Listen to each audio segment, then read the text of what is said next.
কবরে নিয়ে যাওয়ার মানুষগুলা এক দশপন ছিল না, সবগুলা আপন মানুষটাই নিয়ে যাচ্ছে কবরে।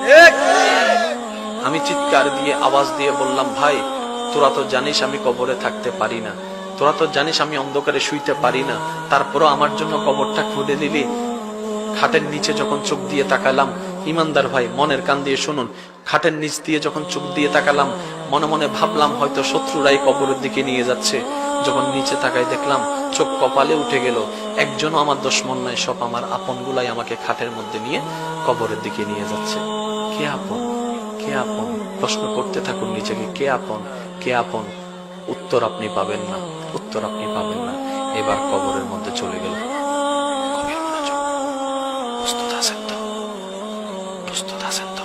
ইনশাআল্লাহ। প্রস্তুত আছেন তো? ইনশাআল্লাহ। লাশটা কবরে রেখে দিল। উপরে আস্তে আস্তে চাটাই দিচ্ছে।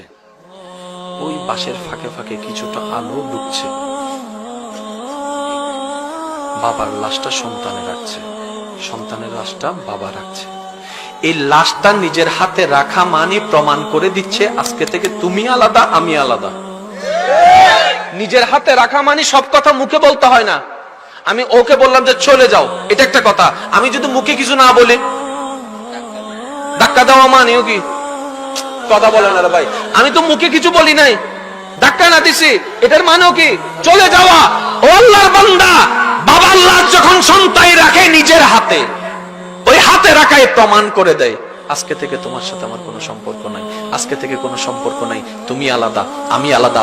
স্ত্রীকে স্বামী রাখার পরে বলে যে তুমি আলাদা, আমি আলাদা। মাকে সন্তান রাখার পরে বলে যে তুমি আলাদা, আমি আলাদা। এবার আপনি কবরের জগতে যাওয়ার পরে দেখতে পেলেন আস্তে আস্তে হালকা হালকা আলো বাঁশের ফাঁক দিয়ে ঢুকতেছে কবরের ভিতরে। কিছুক্ষণ পরে অনুভব করলেন কি যেন উপর থেকে ফেলা হচ্ছে। আপনি বুঝতে পেরেছেন মাটি ফেলা হচ্ছে, মাটি ফেলা হচ্ছে, মাটি ফেলা হচ্ছে, মাটি ফেলা হচ্ছে। যতই মাটি ভরপুর হচ্ছে ততই হালকা হালকা আলোগুলা অন্ধকারে রূপ নিচ্ছে। একটু পরে অনুভব করলেন সমস্ত অন্ধকার কবর আপনার জন্য অন্ধকার হয়ে গেল।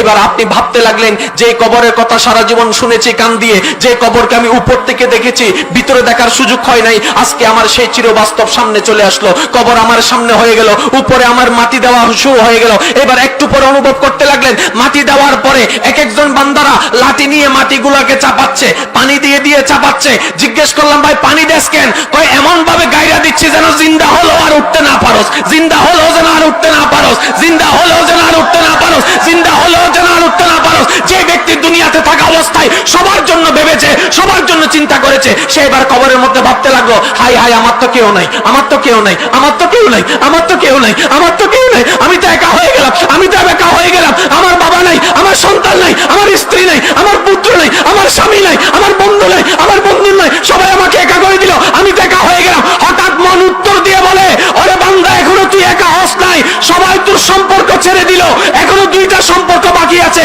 অবাক হয়ে প্রশ্ন করলাম কি সম্পর্ক? এবার মন উত্তর দেয় বান্দা হিসেবে আল্লাহর সাথে সম্পর্ক, উম্মত হিসেবে নবীর সাথে সম্পর্ক। সুবহানাল্লাহ। কয়টা সম্পর্ক?